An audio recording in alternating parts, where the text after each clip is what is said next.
Welcome to Sociology class for plus 2 students by Anjali Kapoor. Today we will discuss struggle for women equality and differently abled, struggle of differently abled. Of chapter number 5, patterns of social inequality and exclusion. The inequalities between men and women are social rather than natural. The biological and physical differences between men and women, gender inequality is often treated as natural. For example, there are no biological reasons that can explain why so few women are found in positions of public power. Nor can nature explain why women generally receive a smaller or no share in family property in most societies. But the strongest argument comes from the societies that were different from the normal or common pattern. तो जो inequalities हैं between man and women वो social हैं बजाय के natural के. जो biological और फिजिकल डिफरेंसेस मैन और वुमेन में पाए जाते हैं वो जेंडर इनइक्वालिटी जो है वो as natural on the basis of biological and physical differences वो एज नेचुरल ट्रीट की जाती है. उदाहरण के तौर पर there are no biological reasons, कोई बायोलॉजिकल रीजन्स नहीं है कि वेरी फ्यू वुमेन जो हैं उनको पब्लिक पावर में कोई पोजीशन मिले, या नोबडी कैन एक्सप्लेन कि जो वुमेन हैं उन्हें अपनी फैमिली की जो प्रॉपर्टी का शेयर है in most of the societies में क्यों नहीं दिया जाता. बट कुछ सोसाइटीज़ की तरफ से स्ट्रॉन्गेस्ट आर्ग्यूमेंट आए हैं जो कि नॉर्मल से जो different from normal and common pattern है. If women were biologically unfit to be inheritors and heads of families, how did matrilineal societies work for centuries? How have women managed to be successful farmers and traders in so many African societies? Gender is thus also a form of social inequality and exclusion like caste, class, but with its own specific features. कहते हैं यदि biologically women जो है वो unfit हैं inheritors के लिए या हेड ऑफ फैमिलीज़ के लिए, तो जो मैट्रिलिनियल सोसाइटीज़ हैं उस वहाँ पर कैसे वो हेड ऑफ फैमिली जो है वर्क कर रही हैं और कैसे बहुत सारे अफ्रीकन सोसाइटीज़ में एज फार्मर्स और ट्रेडर्स वो सक्सेसफुल प्रूव हो रही हैं. तो जो जेंडर है ये एक सोशल इनइक्वालिटी है और एक्सक्लूजन है कास्ट और क्लास की तरह, लेकिन इसके अपने फीचर्स हैं. The 19th century reforms. The 19th century middle class social reform movements are often termed as middle class reform movements because many of these reformers were from the newly emerging Western educated Indian middle class. They were often at once inspired by the democratic ideals of the modern West and by a deep pride in their own democratic traditions of the past. Many used both these resources to fight for women's rights. कहते जो 19th century के reforms थे उन्हें middle class reform movements कहा गया. क्यों? क्योंकि जो ज़्यादातर जो रिफॉर्मर्स थे वो वेस्टर्नली एजुकेटेड जो थे मिडिल क्लास के लोग थे और उन्होंने जो वो डेमोक्रेटिक वेस्ट के डेमोक्रेटिक आइडिया से वो बहुत ज़्यादा जो है इंस्पायर्ड थे और उन्होंने वुमेन राइट्स के फाइट करने के लिए जो है दोनों मिक्स कॉम्बिनेशन अपने इंडियन ट्रेडिशनल और वेस्टर्न आइडियाज़ का जो है क्रिएटिव कॉम्बिनेशन का इस्तेमाल किया. Raja Ram Mohan Roy's attempts to reform society, religion, and the status of women can be taken as the starting point of the 19th century social reform in Bengal. He established the Brahmo Samaj in 1828. He took the campaign against Sati, which was the first women's issue to receive public attention. Ram Mohan attacked the practice of sati on the basis of both appeals to humanitarian and natural rights doctrines as well as Hindu shastras. राजा राम मोहन राय द्वारा समाज सुधार के लिए जो attempts किए गए religion के लिए और स्टेटस ऑफ वुमेन के लिए वो जो था 19th सेंचुरी का स्टार्टिंग पॉइंट, शुरुआत मानी जा सकती है. उन्होंने 1828 में ब्रह्मो समाज की स्थापना करी और उन्होंने सती प्रथा के विरुद्ध आवाज़ उठाई. ये फॉर वुमेन्स इशू का ये पहला अवसर था जब जो है वुमेन को पब्लिक अटेंशन मिली. उन्होंने सती प्रथा जो है उसका जो विरोध किया उसके लिए उन्होंने आधार क्या लिया, ह्यूमैनिटेरियन की मानवता, नेचुरल राइट्स और हिंदू शास्त्र में भी ऐसा कुछ नहीं दिया गया, वो उन्होंने आधार मान करके अपनी बात को सपोर्ट किया. Mahadev Govind Ranade raised issues concerning the unjust treatment of the Hindu upper caste widows. He wrote 2 books and supported his idea of widow remarriage on the basis of the text of Hindu law on the lawfulness of remarriage of widows and Vedic authorities for widow marriage elaborating the Shastric sanction for remarriage of widows. जो रानडे थे उन्होंने जो unjust treatment upper caste की जो women हैं उनके साथ, जो विडोज़ जो हैं उनके साथ जो हो रहा था उसको रेज़ किया उन्होंने 2 पुस्तकें लिखी और अपने जो विडो री मैरिज का आइडिया था उसको सपोर्ट करने के लिए उन्होंने जो टेक्स्ट ऑफ हिंदू लॉ है उसको आधार माना और वैदिक अथॉरिटीज़ कि किसी में भी ऐसा नहीं है कि री मैरिज नहीं हो सकती, जिसमें शास्त्रिक सैंक्शन भी जो है हमारे यहाँ दी जाती है फॉर विडो री मैरिज, और अपने आइडिया को सपोर्ट किया। Jyotiba Phule came from a socially excluded. He founded the Satya Shodak Samaj. Phule's first practical social reform efforts were to aid the two groups, women and untouchables. He opened the first school for women in Pune. Jyotiba Phule जो हैं वो socially excluded class से थे और उन्होंने सत्य शोधक समाज की स्थापना करी, और उनका जो पहला जो उनकी जो मेन जो उनका प्रैक्टिकल सोशल रिफॉर्म एफर्ट्स थे वो क्या थे, 2 ग्रुप्स को सहायता करना, को की वेलफेयर के लिए काम करना, which were those 2 groups, women and untouchables. और उन्होंने वो पहले व्यक्ति थे जिन्होंने पुणे में जो है गर्ल एजुकेशन के लिए स्कूल खोला। Sir Syed Ahmad Khan's efforts to reform Muslim society. He wanted girls to be educated like Dayanand Saraswati of Arya Samaj. He stood for women's education but with restricted curriculum. Sir Syed Ahmad Khan ने जो है मुस्लिम society में reforms लाने के लिए efforts किए और girl education के ऊपर जोर दिया, और जैसे कि दयानंद शास्त्री जी ने ऑफ आर्य समाज ने। जो अहमद खान थे वो वुमेन एजुकेशन के लिए उन्होंने एफर्ट्स किए, लेकिन विद रिस्ट्रिक्ट करिकुलम, मीन्स कि जो अदर स्किल्स जो हाउस होल्ड स्किल्स हैं उनके ऊपर जोर दिया, बट अल्टीमेटली जब एक बार अवसर मिल गया तो गर्ल एजुकेशन को बढ़ावा मिला।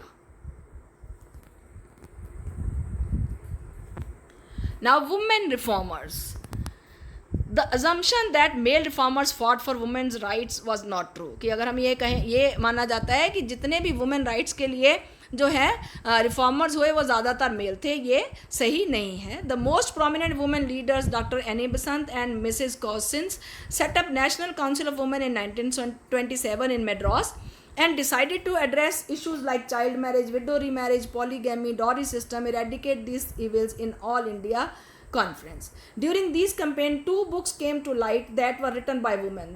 These were Istri Purush Tulna, written in 1882, and Sultana's Dream, written in 1905. Any बसंत और उन्होंने जो है ये जो सोशल इविल्स हैं, चाइल्ड मैरिज, इनके लिए उन्होंने जो है आवाज़ उठाई और एफर्ट इनिशिएटिव लिया, और जो 2 बुक्स जो लिखी गई इन कैंपेन्स के दौरान ही जो आगे आई, स्त्री पुरुष तुलना जो कि 1882 में लिखी गई, सुल्ताना's ड्रीम 1905 में लिखी गई।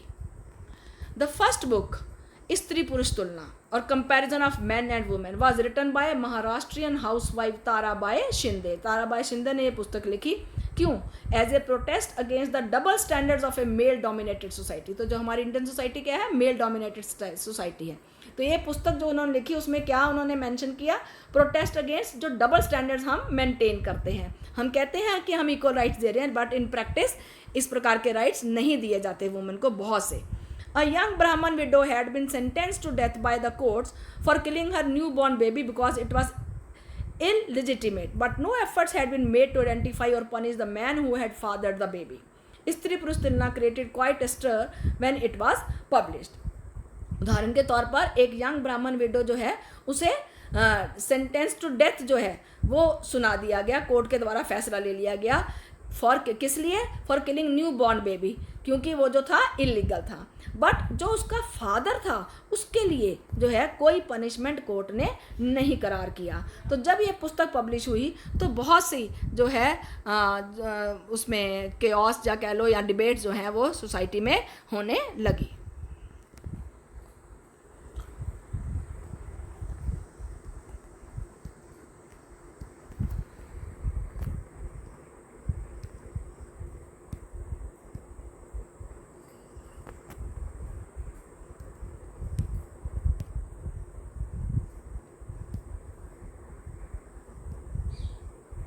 The second book, Sultana Ka Sapna, was written in English by Begum Rokeya Sakhawat Hussain.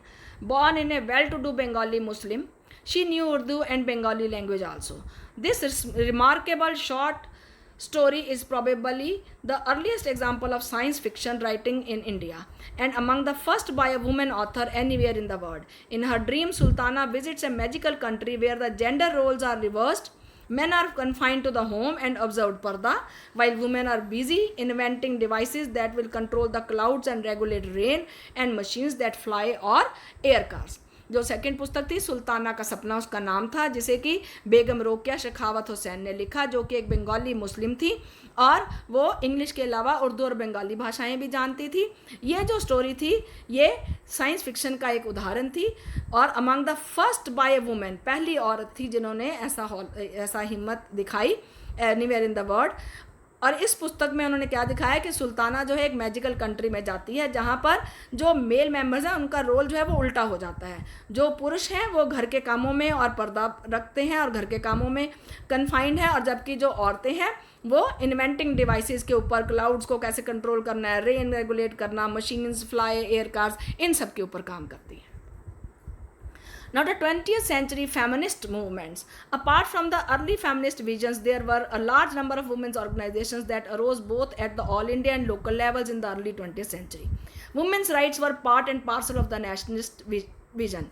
In 1931, the Karachi session of the Indian National Congress issued a declaration of the fundamental rights of citizenship in India, whereby it committed itself to women's equality. Right? कि जो 20th century में हुए जो reform हुए, movements हुए जो है, उसमें जो है ये लोकल लेवल, इंडिया लेवल जो है पर, नेशनल लेवल पर हुए. वुमेन्स राइट जो है वो पार्ट और पार्सल रहे नेशनलिस्ट विजन में.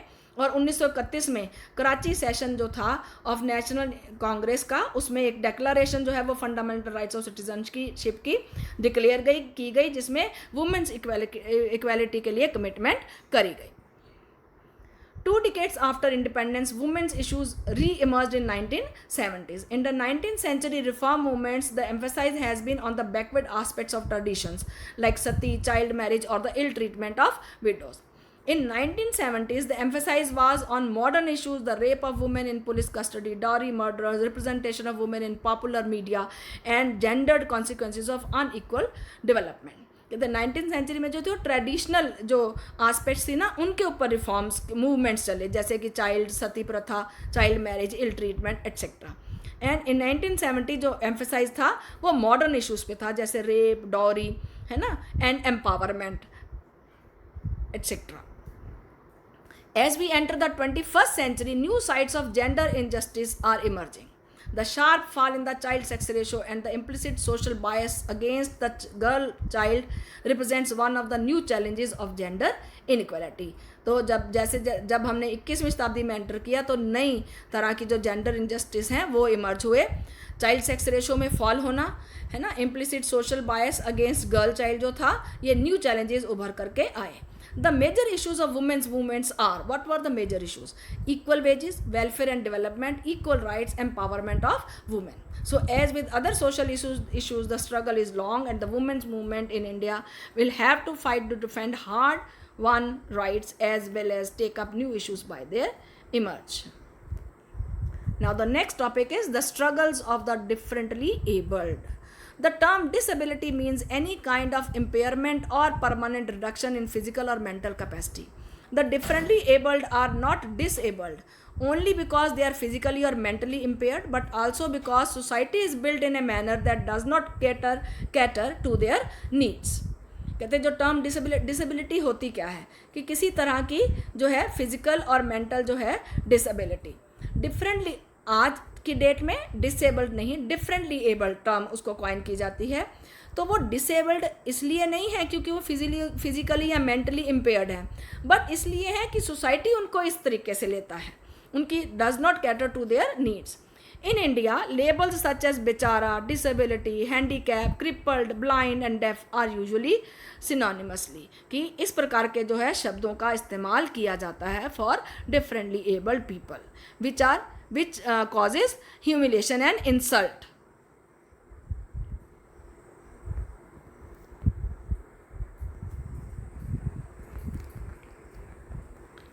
And what are its features? Here are some common features central to the public perception of disability all over the world. First is disability is understood as a biological given, means genetic है. Whenever a disabled person is confronted with problems, it is taken for granted that the problems originate from his or her impairment. क्योंकि अगर किसी भी तरह की कोई problem आती है तो क्या मान लिया जाता है कि ये impairment की वजह से है. The disabled person is seen as a victim of fate, and it is supposed to be linked with the disabled individual self perceptions. भी जो individual है वो उसे कैसे लेता है, पॉजिटिवली लेता है या negatively. The very idea of disability suggest that they are in need of help, कि हमेशा क्या है कि उन्हें वो बेचारे हैं, उन्हें मदद की आवश्यकता है. The common perception is that it is retribution of for past Karma, कि ये हमारे पिछले कर्मों का फल है. Differently abled and poverty, or in other words problems of differently abled people. There is a close relation between disability and poverty. Malnutrition, frequent childbirth, inadequate immunization programs, accidents in overcrowded homes all contribute to an incidence of disability among poor people. Furthermore, lack of higher education facilities, job opportunities, unfriendly building infrastructure creates poverty by increasing isolation and economic strain, not just for the individual but for the family. कहते हैं कि जो poverty और disability closely related है. माल nutrition होना है ना, number of children को जो है बर्थ देना बाय मदर्स, इनएडिक्वेट जो है मतलब जो ट्रीटमेंट्स हैं, हेल्थ फैसिलिटीज़ जो हैं, एक्सीडेंट्स इन ओवरक्राउड, ये सब जो है ये इंसिडेंट्स जो हैं डिसेबिलिटी के अमंग द पुअर कंट्रीब्यूट करते हैं. राइट. इसके साथ साथ जो डिसेबल हैं उनके लिए जो हायर एजुकेशन फैसिलिटीज़ हैं या जॉब अपॉर्चुनिटीज़ या जो भी बिल्डिंग्स बनी हैं वो अनफ्रेंडली हैं. मीन्स वहाँ पर रैम्प्स या लिफ्ट्स प्रॉपरली अगर नहीं है. और and the other thing is जो है आइसोलेशन और इकोनॉमिक स्ट्रेन जो है ये जो है ये कॉज करते हैं poverty, not just for individual, सिर्फ इंडिविजुअल के लिए नहीं, पूरी फैमिली के लिए. Steps taken by the government. The person with disability act 1955 was enacted. The Disability Act 1955 was enacted. Equal means what does it mean? जो एक्ट 1955 है वो हमें क्या प्रावधान देता है? Equal opportunities, protection of rights and full participation. Provision of ramps in all buildings, government, non-government, malls, educational institution, etc. has been made mandatory. So, recognition of disability is absent from the wider education discourse as they continue to marginalize the issue of disability by maintaining two separate streams, one for disabled students and one for everyone else. क्योंकि जो educational discourse हैं वहाँ अभी भी जो है wider educational discourses पाए जाते हैं, क्योंकि जो एजुकेशनल इंस्टीट्यूशंस हैं वहाँ पर जो है दो सेपरेट स्ट्रीम्स जो है चलाई जाती हैं, जो one for disabled and one for everyone else. It is only recently with the efforts of differently abled themselves कि खुद उन्होंने हिम्मत करी और वो आगे आए और अपने राइट्स के लिए, वेलफेयर के लिए उठे, तो तब सिर्फ पॉसिबल हो चुका है कि that some awareness is building in society on the need of to rethink disability. Thank you students and my dear friends. Please like, share and subscribe my video.